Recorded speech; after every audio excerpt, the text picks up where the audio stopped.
Uh, Welcome everybody to podcast. I think it's 14. It's today. that's a It's number. Keegan, Max, and Marcus. Yeah, the Where extras are gone. we shed all of our excess weight. Just kidding. We love them all. They're all amazing. It was super fun having them on.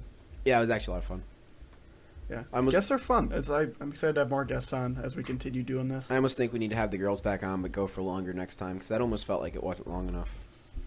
Yeah, I think too. Like when you're on there for the first time, it's a weird experience. Yeah.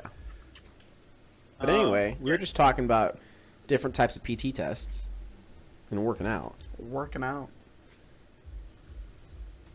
Yeah. Oh, I'm scratching my ear. So I was saying that. In that. Okay. Yeah, I'll go, I guess. All right. I'm getting the point of approval.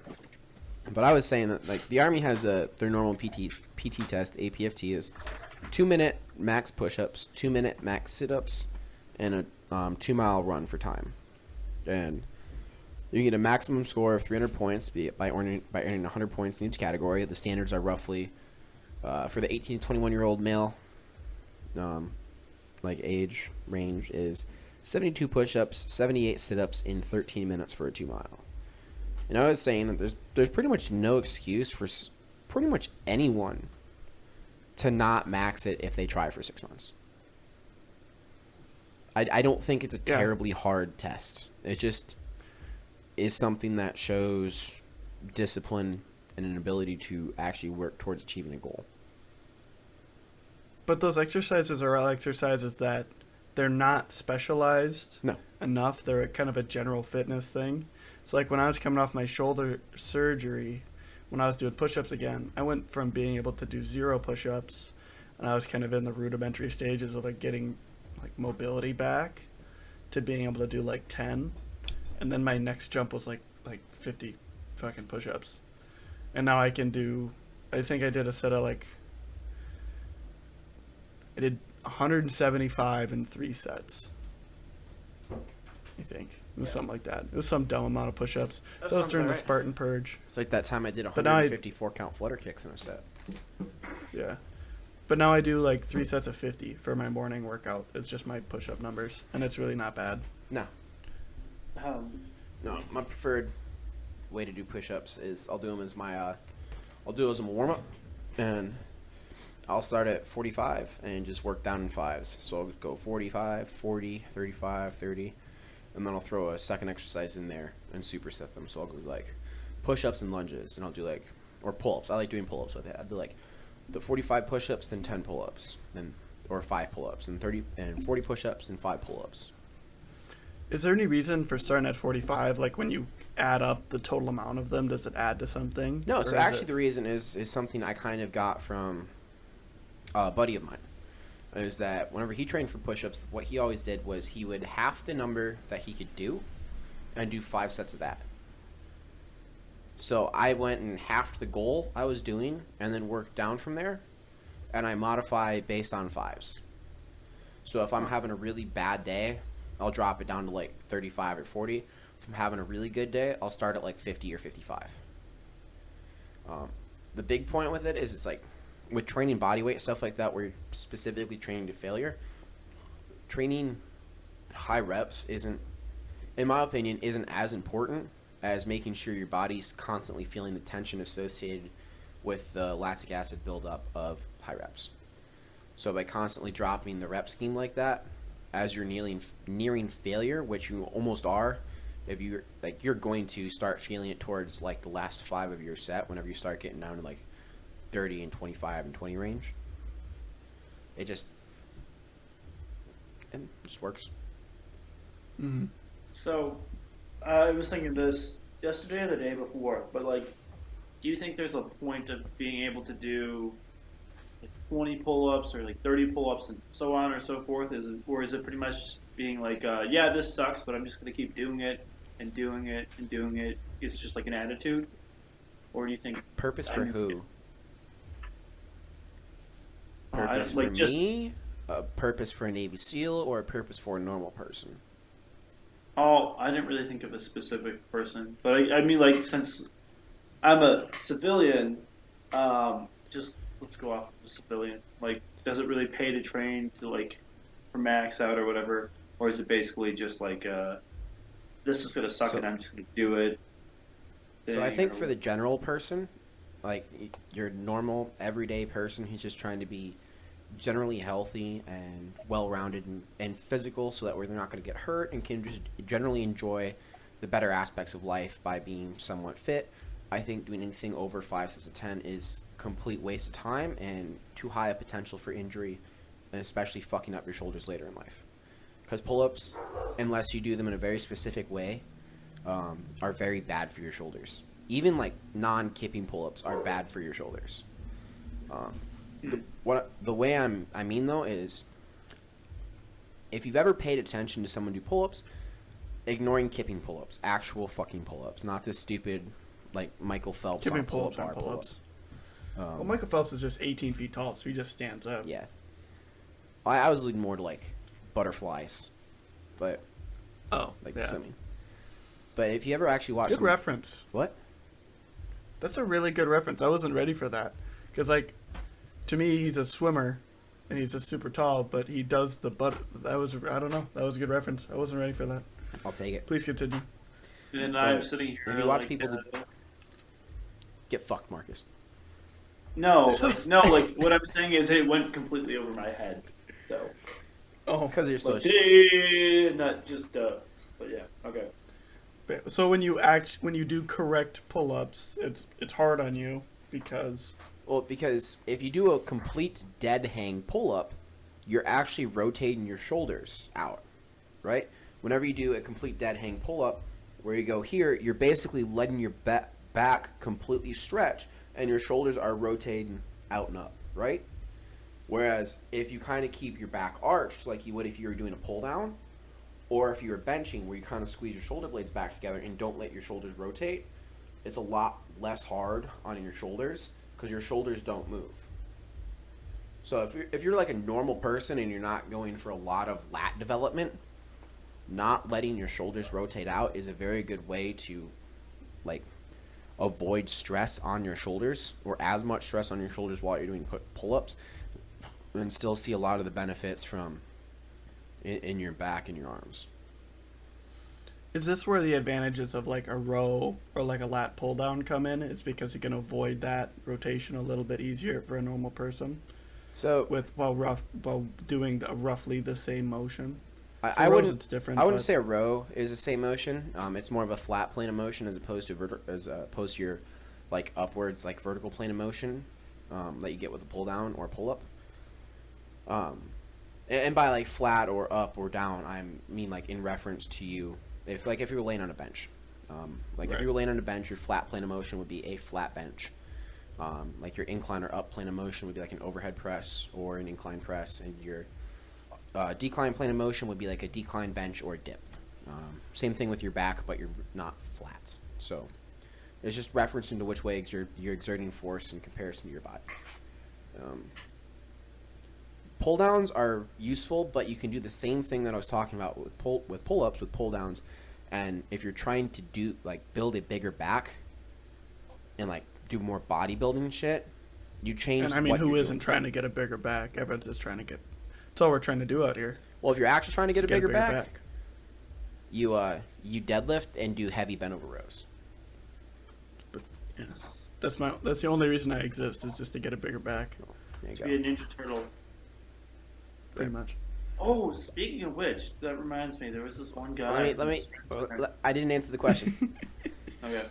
I wouldn't say that for most people pull downs are going to be that much safer. I think the only reason that you could view them as safer is because most people would never put enough force or weight on a pull down machine to equal the amount of force that you would actually see exerted through a pull up, and that the health benefits, like the less likelihood of getting hurt, more is going to come from just doing a significantly lower amount of weight. But you still have the same potential to hurt your shoulders if you for that same rotate your fucking lats out. Not that you can't do that and can't do that with heavy weight, and you should, because it helps stretch stuff out and will help break up like scar tissue and make sure you're less likely to get hurt, but you need to know how to do it and do it in a controlled manner. Sorry, Marcus, go ahead. So, Ninja Turtles. Yeah, Ninja Turtle. There was a dude who looked like a Ninja Turtle in the strength center. He was like 5'5". Teenage Mutant Ninja Turtles. And like he was a pretty lean dude. Like he looked really good. Half shell. But like basically he was like hunched forward, not because of like bench press, but like his just like it just looked weird. His back was huge, and he looked like he had a fucking turtle shell on his back, and he's just like walking around. I don't know, like you can't see it, and you can't see my body language, but like just like slightly hunched over, and his arms are like out in front of him, swaying, and he had this big old wide back, and I was just like, what the fuck? Did he like speak French and hide in a cathedral? Oh, I have a story about why old people hunch over, and it came up in one of my presentations, and it just came up again. Okay. The sadness of life. So do you guys? I'm all yours. So this builds on that. This is a little allegory from one of my high school wrestling coaches. He was awesome, and so if he hears this, he'll recognize this story. So do you know why old people, when they get old, they hunch over? I would say a lack of like continuing muscle development as they age. Do you have a guess, Marcus? Just overall poor posture. I don't know.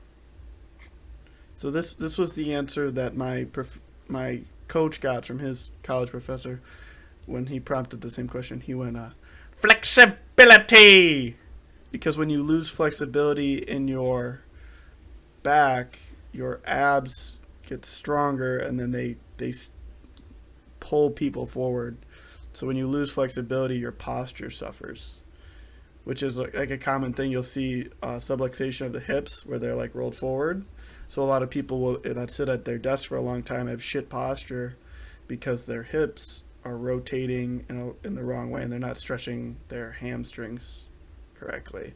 So you need to do some lunges and straighten their hips back out, and then they'll be fine. Well, that's lunges where don't like stretch your hamstrings. But like, I don't remember if it's hamstrings or what, but you have to strengthen your ass. Yeah. Is it hamstrings? It's hamstrings and hip flexors. So it'll be your but it's not your lunges. posterior chain stuff. So you're like your hips, your hamstrings, glutes, and like low back muscles, and then the little itty bitty groin muscles up front in your like pelvis. Yeah. But that's like if you ever see people walk around, they got like that duck ass. Yeah. Where they're like their like hips and their bellies are forward, and they got that weird scoop in their lower back. Yeah. Like the classic secretary back. That's from lack of flexibility and strength in that posterior chain, because then it pulls everything forward. So to fix that, you strengthen your posterior chain there. Same thing with lower back problems most of the time. So if you have constant lower back pain, it's typically the same thing, and it's probably that your glutes and your hamstrings are too tight and just fucking knotting up and pulling on your back and pulling your little bitty spine muscle. Spine bones out of alignment. Marcus, I don't think that's your problem. I think your problem is that you're so fucking dummy thick. I just like small like waist, pretty face, and a big bank. I just feel like an old man lately, like with my lower back. Yeah. Just because you got that, keep that motherfucking thang on you. Yeah. Get a foam roller. Start rolling out your hamstrings and your ass. Foam rollers are magic. I could see it. Like I have a lot of knots, and like that makes sense, I guess. But like that duck ass, that like looking at people with that, like that bothers me. It just like bothers me. Yeah. It just and it's an easy fix. Like if you like focus on it and like work those muscles, you don't need to make them much stronger. It's the flexibility that you need. And so like if you notice that it's happening to you, you can do those exercises. And if you do them for like 2-3 weeks, it will kind of fix itself pretty quickly. Well, I was gonna say it's probably like most people, and you don't need to do a ton of them. You don't need to. It's an easy fix. It's just like we're a lazy culture, and do it while you're watching TV. It's one of the symptoms. I was gonna say it probably can't take 15 minutes. You can do a lot of things while you do. But it's not hard. Like it's not like you need to do deadlifts. No, you can do body weight squats. You need to do some really, just some really basic stuff, and you'll be fine. But so yeah, It's called subluxation of your hips. There's a couple really good videos of it, or like going through how to fix stuff like that too, and it's just really basic strengthening and flexibility. But yeah, So I've got yeah, really hot take, but it's actually a cold take, and everyone will go, well, yeah. Not surprised. I mean, like, everyone knows this. You sounded like Forrest Gump right there. But well, yeah. Society promotes laziness because people don't want to hold themselves accountable to their own actions. So they push laziness on others in order to prevent, or in order to justify their own laziness and their own inability to hold themselves accountable to their own actions. And this is why we see fad diets, weight loss, get ripped quick type stuff, and how people expect massive results in 4 to 8 weeks of a program. People don't like being accountable. No. It hurts. It sucks because you have to acknowledge your own inadequacies, and people don't like that.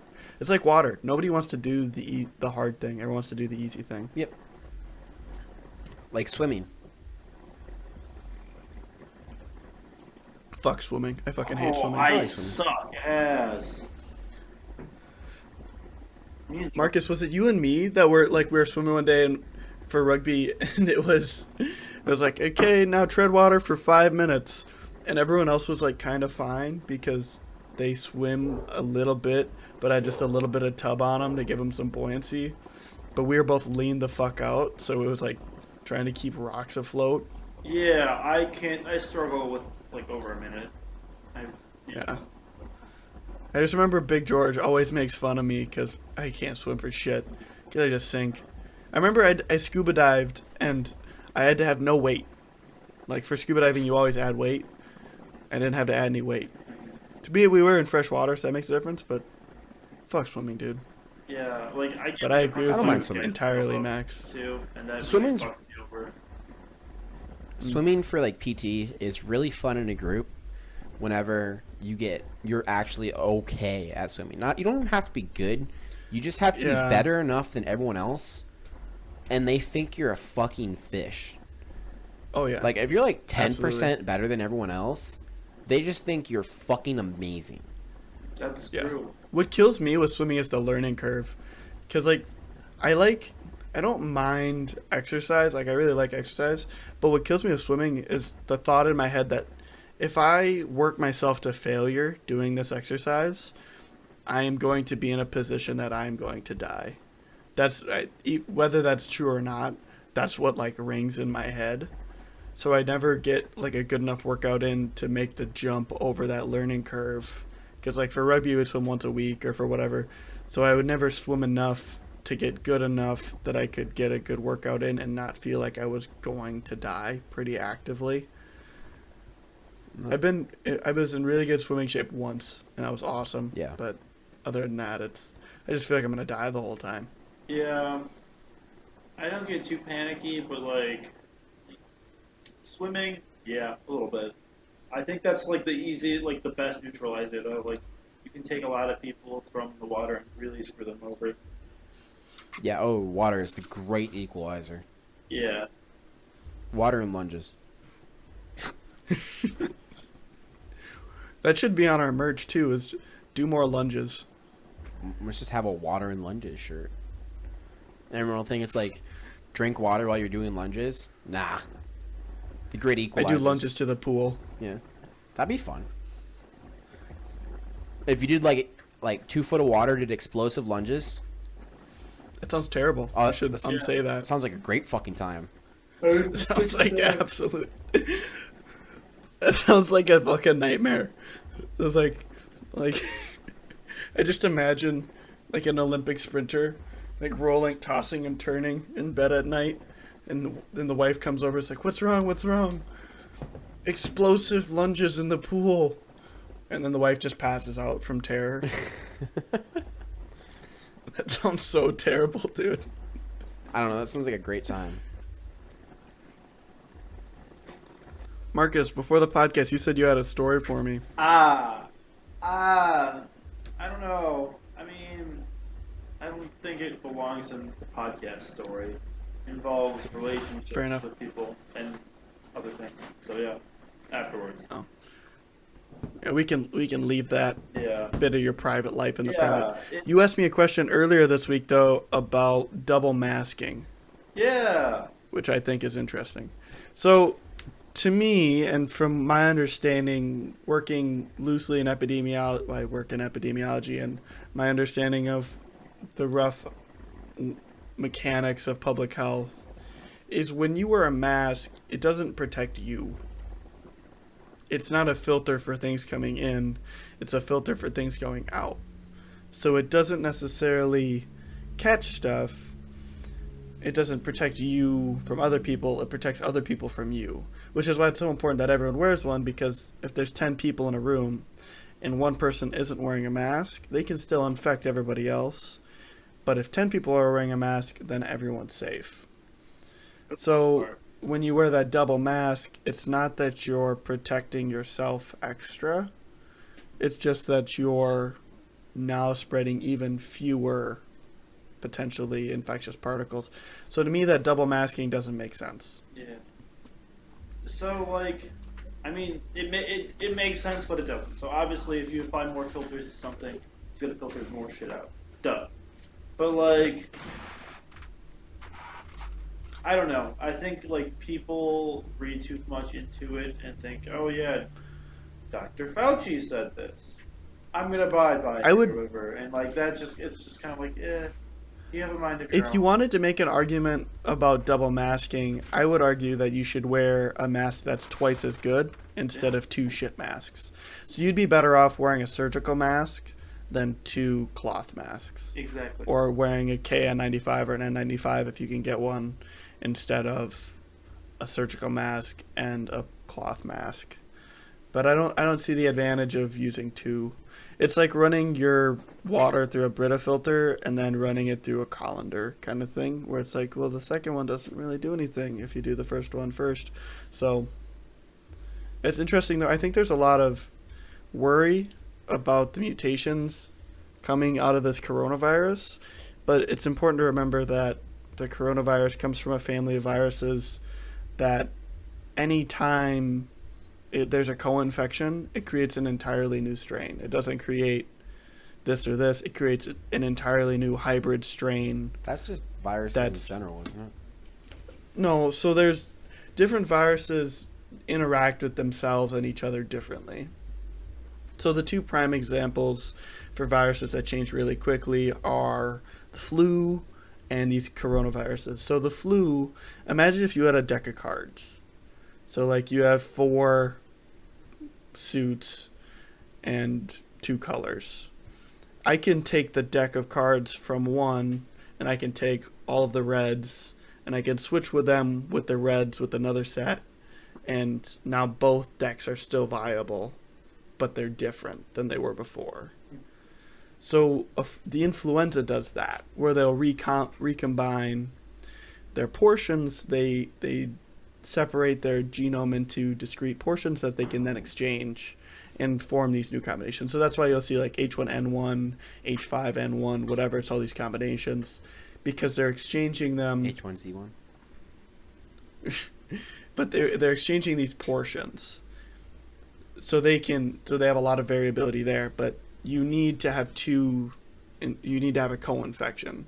So that's why whenever we talk about the beginning of a flu epidemic, we talk about there was a turkey flu that transmitted to some geese that were heading north that went up and there's an avian flu that ended up at a pig farm, and then the pig farmer got the avian flu and the pig flu, and then he had this new combination, and this is where this strain came from.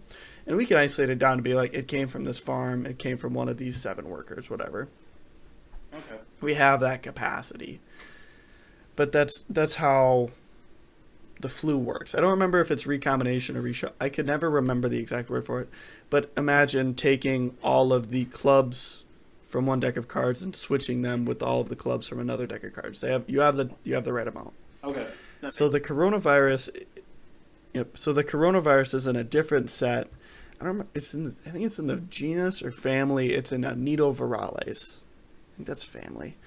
But Nidovirales stands for nested virus. So its genome isn't organized very well. It's in essentially a nest or a basket. It's all wrapped up.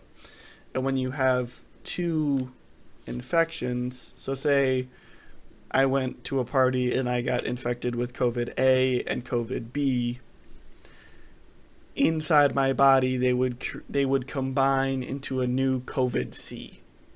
So now I have this hybrid strain. Okay. Isn't that an album? Hybrid strain? It might be. Isn't that a Linkin But Park that's album? No, it's Hybrid Theory. But yeah. My bad. a hybrid theory. But yeah, so that's the nature of the beast with these coronaviruses is we're constantly fighting these rapid mutations, which is why it's a little bit harder to track and it's a bit harder to fight.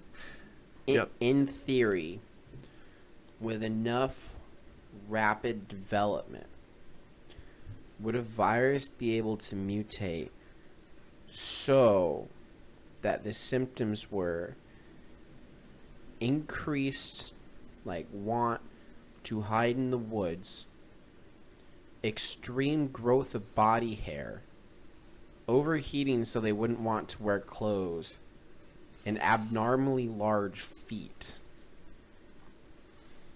I don't think you would get a coronavirus that was there, but we could work on that. I can add that to the list of things to develop. Put it in the notebook. Okay, I think it might pay off. I appreciate that. that. It sounds like a virus that somebody might want. It sounds like. Could you imagine, like, if you that was your bioweapon was just to turn an entire. Like, yeah, we made a like a bioweapon that can turn everyone into Sasquatch. Exactly. Jamie, pull that up. Interesting. No, let's see its feet. Yeah. Are they big or are they turned in look like at that, look at that. Like the Amazonian, the people? You think it's ever done DMT? Wait, Jamie, we got to get him on here. We got to get him skip. Okay, that's our Joe Rogan dose. Okay. 27 or so minutes in. So I have one thing. But yeah, that's your. Like to talk about, I guess, too. That's all right. Do it. That's all right. Okay. So I definitely talked to you. You're not allowed to talk on things on this platform. No, I'm just here to go, and then just be quiet. Yep, like a sassy black woman. Yeah. Okay, so I definitely talked to you guys about this before, but I'm gonna adjust this here for a sec. Sorry, Brian. I had some noise effects. Some terrible mouth noises for effect. That was a full. Does something silently, but adds mouth noises to make it sound worse. That was called Foley noises. I love that. That was me with a cucumber in my mouth. Why the fuck did I say that? Oh yeah, you like that cucumber in your mouth? Yeah. You fucking ASMR, dude. Oh. I'm gonna drive across town and punch you in the head. I'm gonna drive across the goddamn world and punch you in the face. Alright, that's fair. Okay. Alright, anyways, so like I'm pretty sure I've talked to you guys about this, but I don't think I've publicly announced this. But like on YouTube, No, it's so public. Oh right. Oh yeah. All two people listening. So on YouTube, I've noticed in like throughout the world, like, I guess throughout the world of history, a lot of people are blaming movies and criticizing movies for a lack of historical accuracy. Oh yes, let's go. And yes, like Braveheart and what's a really did that Scottish bad girl one? really get raped like that? No, Prima That's the Nocta part is you not go a thing. Prima Nocta is not a thing. Apparently, according to Brian Hale, PhD. Yeah, I mean, come on. How long would a tradition where the fucking king goes around and fucks all the girls before they get married really go on before everyone was like, hey man, I really don't like you fucking my now wife? Yeah, I feel like that wouldn't last very long. I feel like people get pretty mad pretty quick. Unless it was Hitler. Mein Führer, you may put your seed in my wife. You're gonna make me want to edit out two things in one podcast. Dude. That was rough. That stays in there forever. Oh applies. And when Marcus is COO of fucking Walmart, that's gonna come back to haunt him. Dude, we're gonna cut that into its own thing. Marcus ruins his career for the foreseeable future. It's a little clip so people can find it. Okay, so I'm gonna. Yeah, you should clip that. So, that should be a single audio clip. I want that to be my ringtone. So I will respond to your movies make history not accurate with one simple fact. Things that are practical and pragmatic and like actual things are not sexy or entertaining. Yes. I'm sexy. But like, I'm pretty. if I'm gonna practical. do math that's like actually useful, if I'm gonna do statistics for 3 hours, Gross. it's so fucking boring. Yeah. I love stats, but I will tell you one thing: at the end of stats, for doing data analysis for 3 hours on this massive important data set, it is not sexy. It's a dude at a laptop for 3 hours, typing stuff in and hitting enter and kind of looking at it and then typing more stuff in. That's it. Yeah. To make movies. The question with the movie is: are you trying to make something that's historically accurate, or are you trying to make something that's entertaining? Yeah. And because those two things are not the same, they will never be historically accurate. So I don't. So, yeah. Marcus, Go, correct me go. if I was wrong, but I don't think that's what you were complaining about. No, that's not quite what I was complaining I about. think you were complaining about people so? complaining that movies aren't historically accurate. Yeah.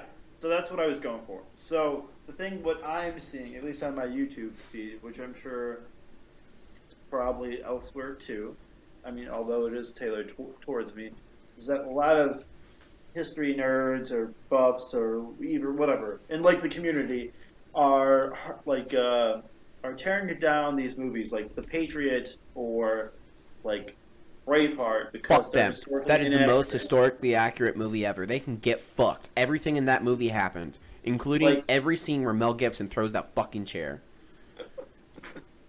But like, this is not the point of the movie. The point is to tell a story and to get you emotionally involved and invested into these characters and into this time period. Yeah, there was no Mel Gibson tomahawking people and making chair. Well, okay, maybe there was Yes, there someone was. He making was chairs. there. But like, Fuck that's you. not There are the people point. tomahawking people. The point is to get people interested in the field. So like, I didn't care about knights in armor until I watched Game of Thrones, but then I watched it and I'm like, sword play is kind of cool. I'm gonna read some shit about that, and that's And how you start get an people account and interested grinder. in the field. Yeah, and like what Keegan was saying is like if you do algebra for 3 hours and try and like Statistics. whatever, and you try and do a presentation on that, that's fucking boring. No one wants to, like, if you read a 200-page dissertation on whatever historical event, like, it's going to be pretty dry compared to, like, a pretty cool PowerPoint and a video with some famous dude. Like, it's not about the truth, I guess. It's about presenting the subject matter in a compelling way. truth? And, like, You can't handle the truth. yeah. Then there's levels to it. Like if you're trying to introduce somebody to history or to statistics or whatever, you don't start with the dude locked in a room for 3 hours doing 3 hours worth of statistics or starting at the 200-page dissertation. You start by introducing something that's like neat and or hyper useful. Yeah. Yeah. So like the it's fact like that yeah, there was some motherfuckers that used some crazy fucking tactics. This is like Mel Gibson like kind of doing some of that stuff. And guess what? We added some funny stuff too to make it entertaining. Yeah. And guess what? It's awesome. So Yeah. watch that shit. And then people get into it and they realize that there's a lot of cool stuff, but it's grounded in reality. And then it's like, oh, it's cooler because it's real. Exactly. No. And making that jump is then easier because it's interesting. You already have the cool, but now it's cool and real. Yeah. And then you can just kind of keep moving that direction to the point where it's like, this is the reality. This is the guy that did it. This is what we know. These are the applications of that. Yeah. So And there's like, levels. It's fun. And like to me, it's not even like not everything has to be correct, but like if it captures the feeling of like the time period, or like if there's like subtle things what are historically accurate would help add to the feeling, I think that's more important than like the overall thing. And like if you Well, want to critique the film, I think you should also be like, hey, this is a good thing about it, but you know, this is the bad thing. You don't just like shit on it. Like take both sides of it, I think. caveat. How often have you watched something that you are, or you at least consider yourself like a technical expert in, and you find something unwatchable because what they are doing is just so far off from what they would actually be doing in that situation that you just cannot physically watch it because it hurts? That's a very fair point. Yeah. Like, shit gets really distracting. Now, I don't agree with like the history nerds, because it's the same as like Star Wars nerds or fantasy nerds and stuff. And it's like, well, that's not the way it happened. And it's like, yeah, but was it fun? Well, like Lord of the Rings was a good movie. Yeah. It was exactly like the books. No. Was it still a good movie? Yeah. Like, yeah, it's a good fucking movie, but it's a different story being told from the books. But the overall theme of the story is roughly the same. Yeah. Some things have to change because some things don't translate well from books and like oral history and stuff written down into cinema and cinematography, because you often have a lot more time to tell a story in a book or through some sort of oral history and tradition as you do in a movie. Movies are typically really quick. Whenever you think about it, you have a little bit more leeway when it comes to the grand scale of things. Like shows and stuff. Like, I thought Game of Thrones had a lot of time for sidebars and stuff, but I still probably doesn't even come close to the amount of shit that was told in the books. Nope. Like, I have a real hard time watching anything involving lifting and then military stuff in movies, because it's just so wrong that there's no way to be immersed in it, because you look at it and go, this is so far off from what they would be doing that like this supposedly super elite fucking CIA hit squad going into a foreign country to fucking shwady schwack some fucking terrorists look like third graders with popsicles up their asses. Like, I know exactly what you mean. There's a giant portion of YouTube that's all like science. Yeah. And there's this one video that always fucking kills me. And it's this guy, and he's like, we turned a grape into meat or whatever. But that's fundamentally incorrect. And he used very rudimentary techniques and very rudimentary reagents, and he got a ton of help from somebody on the outside that was an actual cellular biologist. And I'm not claiming to be a cellular biologist, but they didn't do the thing. So it's distracting because, like, I can't even fucking watch this because you don't know what the fuck you're talking about. But this is a fun thing for somebody else because it's an introduction to a science they've never heard of. Yeah. And even though some of the words aren't right and some of the technical terms aren't correct, it's like you didn't make meat out of a grape. You put muscle cells, individual muscle cells, into a matrix that used to be a grape. And that's not the same. But it's fine for 95% of the population, but it just kills you. So there's a word that and I guarantee you guys have heard this word. There's a word that roughly relates to what we're talking about, but it more relates to the act of specifically stopping someone from entering a community whenever they don't follow, like, they don't buy in completely. And it's gatekeeping. Syphilis? Oh. So whenever you start getting hostile and start being a huge cunt about stuff like that, it's gatekeeping. And gatekeeping serves a point. You gotta ask yourself. But yeah, you gotta ask yourself what the goal of something is, though. Like, are you trying to communicate technical information, or are you trying to gain interest for whatever you're trying to talk about? Well, and there absolutely should be some gatekeeping, because without gatekeeping, standards lower and your ability to operate at a high level in anything slips. Yeah. So go bully people. But just a little bit. But like, recognize when and when not to bully. Okay, so I'm trying to... Is this podcast pro-bullying? Well, I think we should bring back bullying in 2021. Okay, I know what you're make talking bullying about now. great again. Okay, so what you're saying is Joe Biden just got to start like dunking heads in toilets, and then we'll be fine. He'd get a lot more respect if he Could did you that. imagine, like, if that'd be great. like there's a door open and Joe Biden's just got some like White House aide, and he's just, what did you do with those files? Oh, Or just like and some dunk fucking back in the toilet. foreign head of state. It's like Uzbekistan. It's like, what did you do with that oil? And the interpreter's there too. You can hear the interpreter like come out of the toilet right next door, answers the question, and they both kind of think about it. And then the one guy says something, the interpreter says something, and then it goes back in the toilet. He gets what he wants. He lets the dude up. As he's walking away, he's washing his hands, going, "I shit in that toilet." And that's it. Then the video cuts. Cuts It's a black. perfect video. He looks at the camera, winks, Biden 2024, walks away. All of the founding fathers stop spinning in their graves just for a split second. Be like, that was fine. So essentially, okay. So this is what talked about Joe Rogan experience a lot, from like what I understand. Nope, we So already what did that you're bit. saying I know we did. We already talked about it. We can't go back. There's no going back. Anyways, so what you're saying to the audience is that people can put out stupid shit if they want, but they're going to get harassed for it. And if they get harassed for it, they won't put out the stupid shit anymore, basically.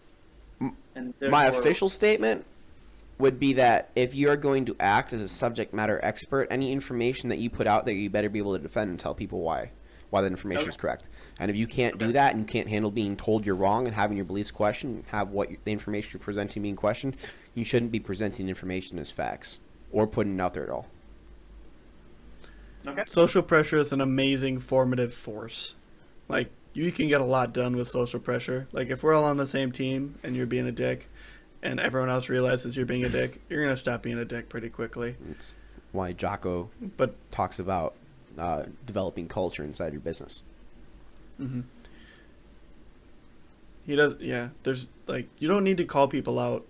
You let everyone realize that somebody's being a terrible person and let themselves figure it out. Because it carries way more weight than me just telling you that you're being a dick. And like that.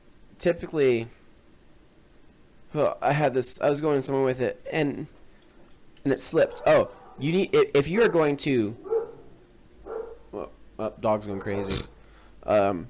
If you're going to put out a statement saying that someone is presenting information in a wrong or misleading or presenting false information, you better have evidence to back up why it is false, because like stating an unsubstantive claim is just as bad, like against their information, and just saying no, their information's bullshit is just as harmful as them putting out that bullshit information. It does nothing for the argument, it does nothing for the conversation.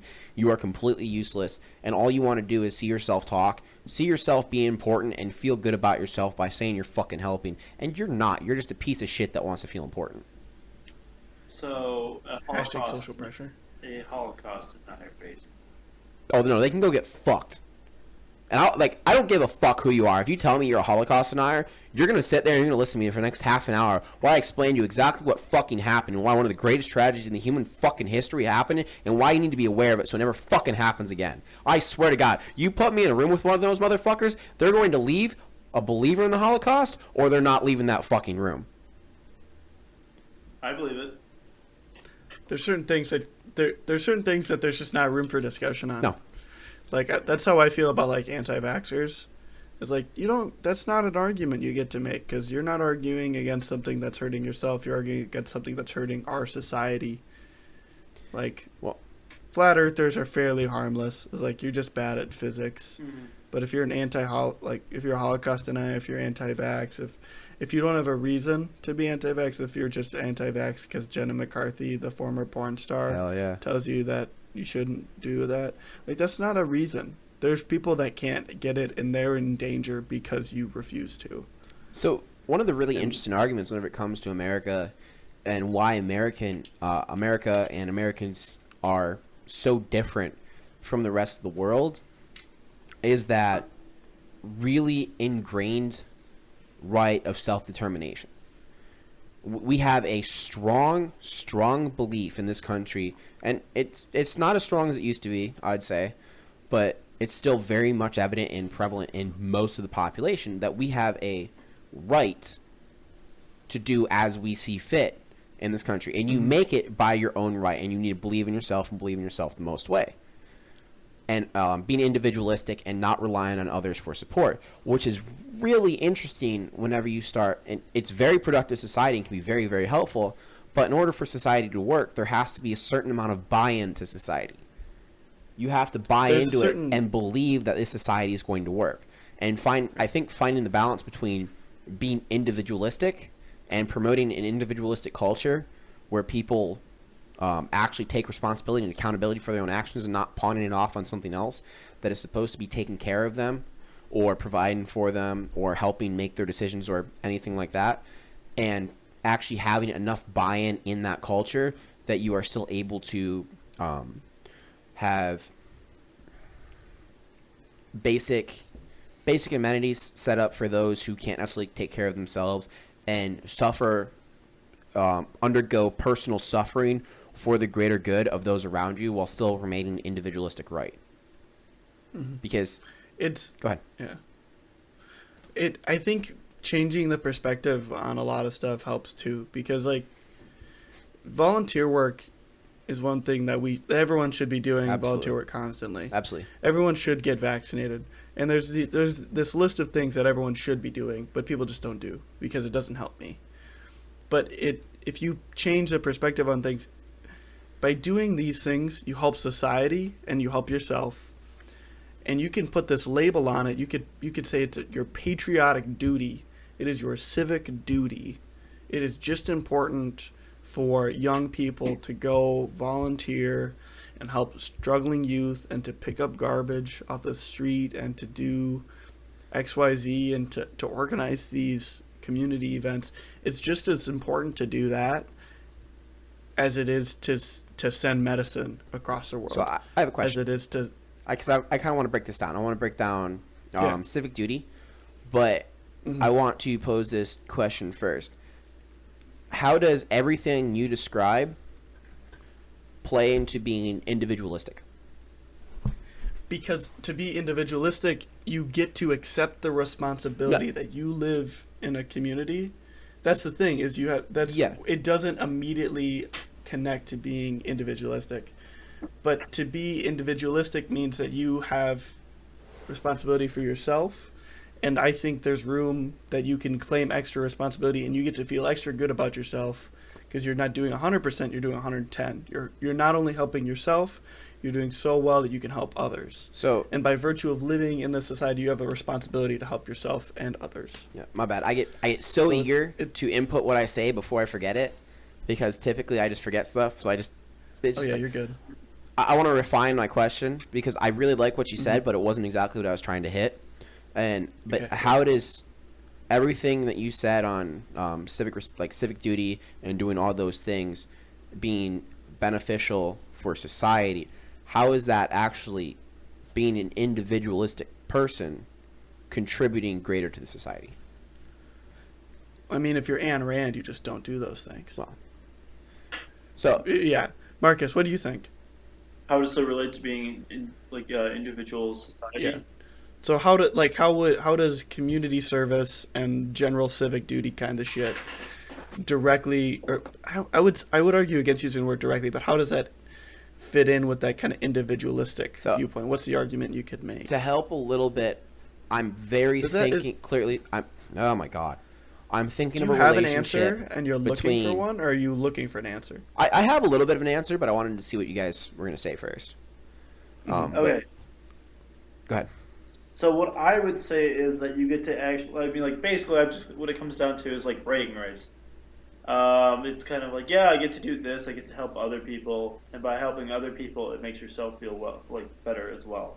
So you spend some time with someone at the Boys and Girls Club, who maybe doesn't have the best home life. Not only do you make his life better, but you get to tell yourself, hey, I'm making a difference with him. His life's better. My life could be better because of this now, because I get to explore different sides of me And if I would just want to talk about it and be like, hey man, I do this, and you get to brag about it, but like, I guess it allows more like self-discovery too, and that helps you. At a bare minimum, you're stroking your ego a little bit. Yeah, exactly. A little bit Bragging reflective. rights. So I would say that how those, and part of this is my fault because I'm phrasing this question fucking terribly. But Yeah, live and learn is practice. One of the reasons why we do this shit.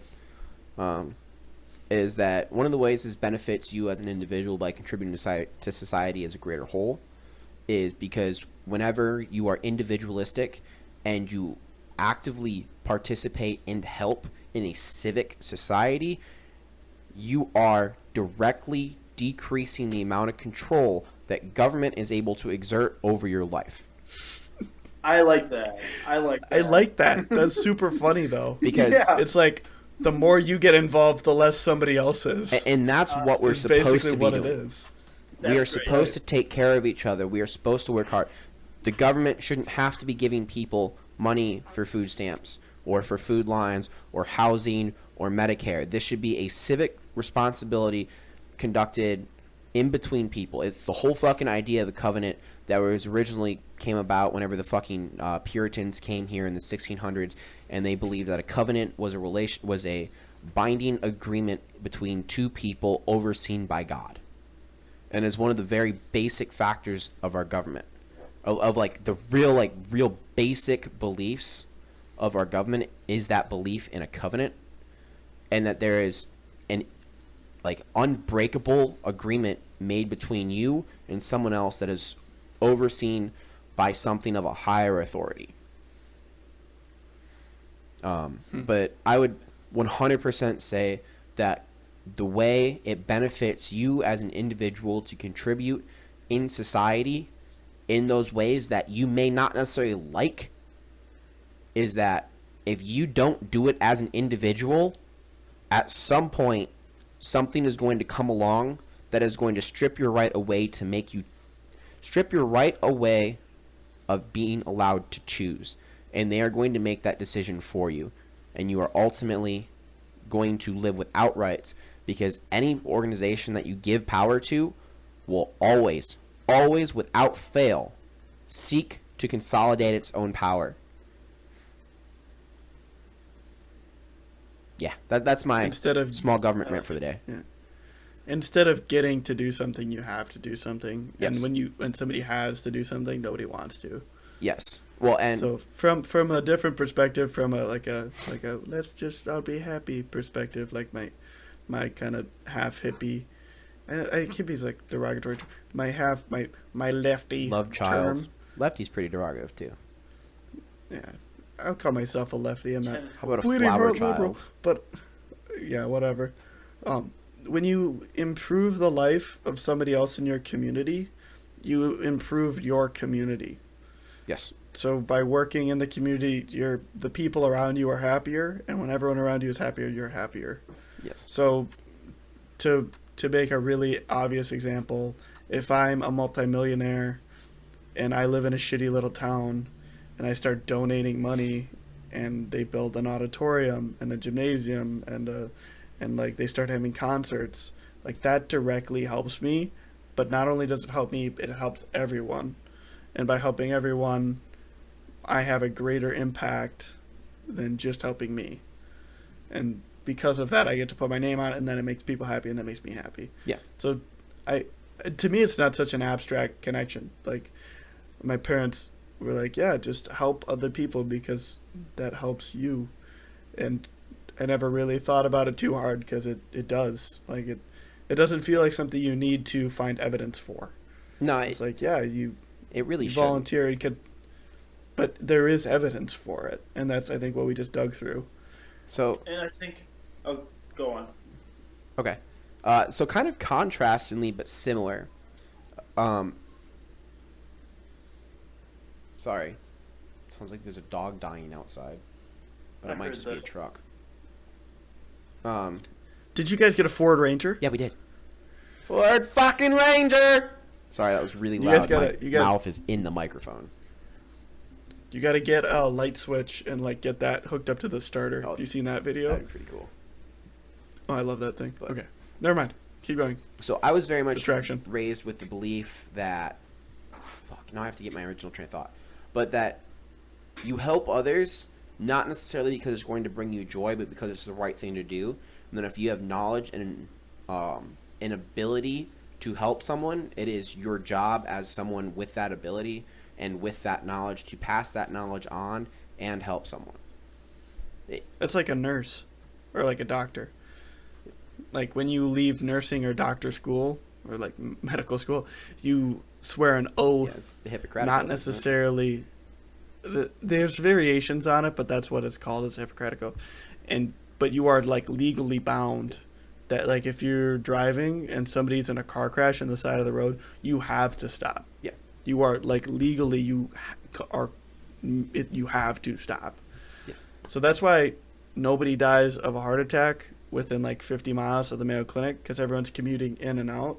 So the average response time to a heart attack or like somebody on the side of the road having an attack or in the ditch, it's like a minute because it's like the next car, because everyone has to stop. So that's the same thing. It's just it got mandated. Yeah. Well, and it's kind of interesting how contrasting our upbringings and beliefs kind of led us in the same direction on that train of thought of... It's nice to know that no matter which way you go, the end point is you should do volunteer work. You should help your community. It's nice to know that all roads lead to something that is conceptually good. It doesn't even need to be volunteer work. But it can just... But just community if you want civil duty. If you want to broadly describe it as that, but like... everyone should wake up every day and do something that benefits someone that is not of their family. If you didn't go home that day going, I helped this person in some way, you should definitely help your family. I'm not trying to say you shouldn't help your family, but you should make an effort to do stuff to help people that aren't inherently related to you.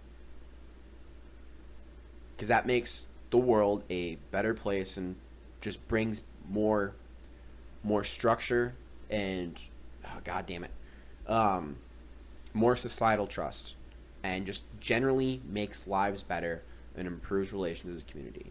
It doesn't even have to be anything big. Like, man, someone fucking drops someone gets book checked, go pick up their fucking notebooks and help them out. Like, just, it can be small shit. Like, someone's moving boxes inside a building, hold the fucking door open, grab a box for them if they're struggling. Just small shit. Because that's what you should Were you do. thinking of a book check, like walking around like the military base? Because like I don't know why. For some reason I got caught on, but like I just imagine like you just book checking like full adults. I'd 100% do it. And I think that's hysterical. I would 100% do it. What? Okay. So what's Okay, book but yeah. checking? It's when so like in high school when people are like carrying books around or like they have a stack of notebooks or whatever and they're carrying Smack from the one spot fuck to out of another. them. Oh. Yeah. You just walk up and just smack it. Yeah, people weren't a fan, but it's fun. This took a really wholesome turn. This was nice. This is kind of fun. Yo, I'm gonna get off my soapbox of how you should help other people and not be a selfish cunt. It's a terrible stance to take. Yeah, fuck everyone. Go fucking unlike and unsubscribe and leave a nasty comment on someone else's fucking page. That's the good thing for me you can do today. I got some feedback on that. That's like, but my best friend Big George was like, and he'll appreciate the shout out Big George. He was like, yeah, that's great. I do that every week. I don't think he leaves a hateful comment. He's a nice guy, but he's been unsubscribing from people because he's like, yeah, I have so many people I am subscribed to on YouTube that don't even make stuff anymore. So by going through and unsubscribing every week, he derives enjoyment and utility from that. So Hell yeah. your hateful thing became an act of civic duty. I can see nerd. his like little smirk. And I go, had the "Ha, right ha, intentions ha." all along. Yeah. Oh shit. You guys got anything cool coming up this week? No. I'm going home to see the parents, No, that's fun. and they got a new puppy. So did my mom. Yes. What's So parents, we never had one growing up. It's a 3/4 black lab quarter German Shepherd, but looks almost entirely Black Lab. Her name is Addie, short for Adriana, which is like friend of the sea or friend from the sea or something. Like Ariana? But with a D. Oh, like Grande? Yeah, my votes for name were Horse, the number 4, and Dirt. And for some reason, those names didn't quite catch. But yeah, so we're going to go this weekend and see Addie. And like, apparently she's super cute. The military radio lingo pronunciation of 4 would be Fower. That's stupid. No, but the whole name was like the number 4. Like the 3 words, but the number and 4. Like her first name would be the, middle name would be number, last name would be 4. Oh. So can I... You have a question? Can I end? No, Raise I your don't, hand. but it's, yeah, so can I You want to end it? stupid shit? Yes. Please do. So, picture this. You're watching a BBC TV show. You're watching a James Bond film, and they always call their female superiors Mom. I looked into it, why they call them Mom. It's actually not Mom, it's Ma'am. Ma'am. But it's just pronounced differently. And I was just like, oh, cool. Did you Also, get this from that book on English you're reading?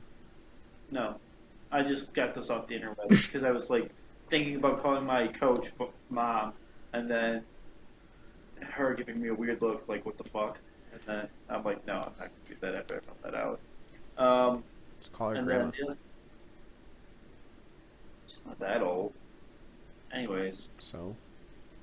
the other thing was, for a while, it's not like a thought was like burning throughout my head, or like like a super hot thought, which was always on my mind.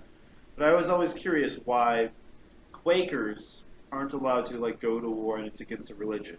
And I sent these guys this message or a Snapchat when I found this out reading because it like This literally is a fun fact. blew my mind. But No, that was actually pretty cool. I thought so too. I made the connection. I was like, holy shit. But like, so Quakers aren't supposed to like go to war. It's against their religion or their sex, religion, whatever. Because everybody has a piece of God in them because we are created in God's image according to Kind of rapey. Quakers. Yes. So by killing another human being, we're killing God. And obviously we don't want that. So that's why Quakers are not allowed to go fight in wars or murder people.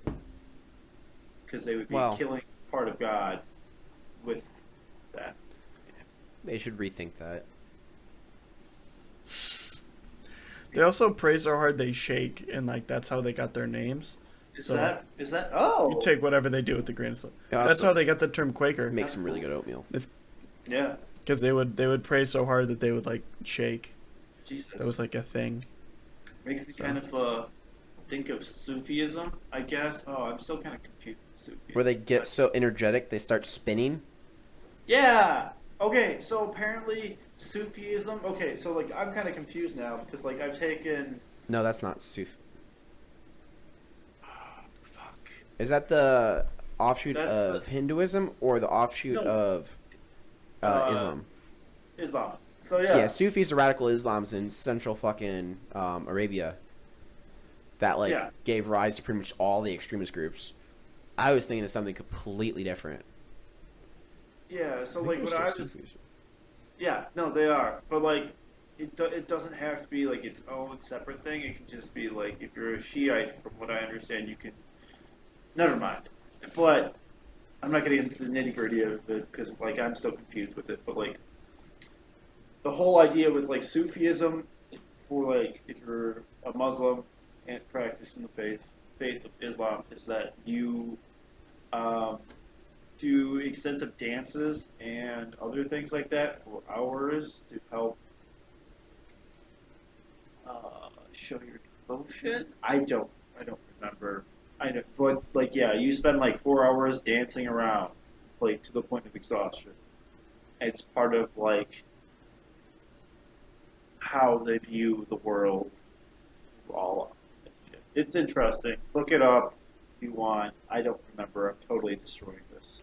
It's actually if you have a like passing interest in modern Middle Eastern history back to like the 1920s, 1930s, Sufism is actually incredibly important to understand in the modern Middle East because they had a pretty large rise to power in shaping modern Saudi Arabia. And like a lot of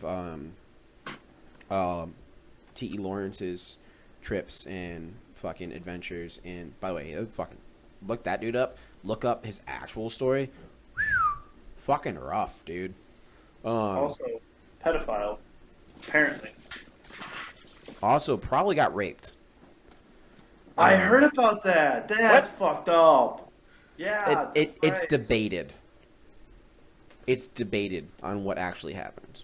They're not entirely sure what happened. He could have just been beaten incredibly badly, but pretty good chance. But no one will ever know. But it was a lot of his troops and like the people he met with and stuff were Sufi. It's really important to the study of modern Saudi Arabia, and the study of modern Saudi Arabia is very important to the study of the rest of the modern Middle East because they're one of the superpowers and one of the hegemons in the Middle East. Oh, there's another thing. Sorry, guys. Sorry, everyone. So the director and producer, whatever, I think he produced it too, of like the Netflix documentary Icarus. He was on Joe Rogan. He was on a certain podcast. Icarus, get off my dickarus. And he did, third reference. Yes. He made another film. Was like shedding spotlight on the Prince of Saudi Arabia and how he had this guy secretly killed and all this other stuff. He talks about it. It wasn't that secret. Really, well, yeah, but it has to do with like the Trump administration as well, and apparently they knew about it, and then they were like working some kind of like backdoor deal, I think. But yeah, I mean, yeah, it's every administration with Saudi Arabia ever. Yeah, but check Since it out. Iran It's in on the 70s. Amazon. Yeah, it's on Amazon. I have to watch it at some point. I will. But yeah, same guy who did Icarus. So yeah. You guys about ready to wrap it up? Yeah. Yeah, we should do a Middle Eastern episode because we could talk about MERS. I could talk about MERS and you guys could talk about other history shit. Oh, I Like a shouldn't say nerds. that. I have But yeah, the we could hit it. It'd be fun. This Max got a whole book. Marcus, you'd probably like this book. You can't see it because it's Oh, mirrored. I can But it's kind of read it. Lawrence in Arabia, War, Deceit, Imperial Folly, and the Making of the Modern Middle East. And it is a fantastic book that was... Because I've been meaning to read 7 Pillars of Wisdom. By the way, don't. It is incredibly boring and dry and stupid. But learning about T. Lawrence and his like travels is fucking fantastic, especially if you have any like passing interest in like small unit tactics and organizing of local paramilitary forces under a foreign national government to basically use as like irregular partisans. So like, if you like Green Beret type shit, like that story is fascinating. But it has so much more in it than just about T. Lawrence. It follows like 6 different dudes throughout it, and they're all incredibly important. And these like 6 dudes, you would not believe how connected they are to the modern Middle East. Like these dudes like all have like there's like a Jewish farmer in the Levant, or like a botanist type person, like an agronomist I think he was, who ends up like being fucking Chaim Weizem's like uncle. Which, if you don't know who that is, I think that was the first president of Israel. He was also, he's Chaim Weizmann. He's also the father of industrial microbiology. That and like he saved Britain during World War II. Other people that you're just like, I had no idea how interconnected all of this shit was in the making of the modern Middle Eastern political borders. We should definitely do a Middle Eastern episode. We can I don't know if we should do it next week, but we should do it. I have one. Not counting the actual just straight up war books. 1, 2, 3. I think I have 4 books on the Middle East out of like the 20 books I have here. I could talk about Chaim Weizmann, who was the first president of Israel, and how that's a crazy story.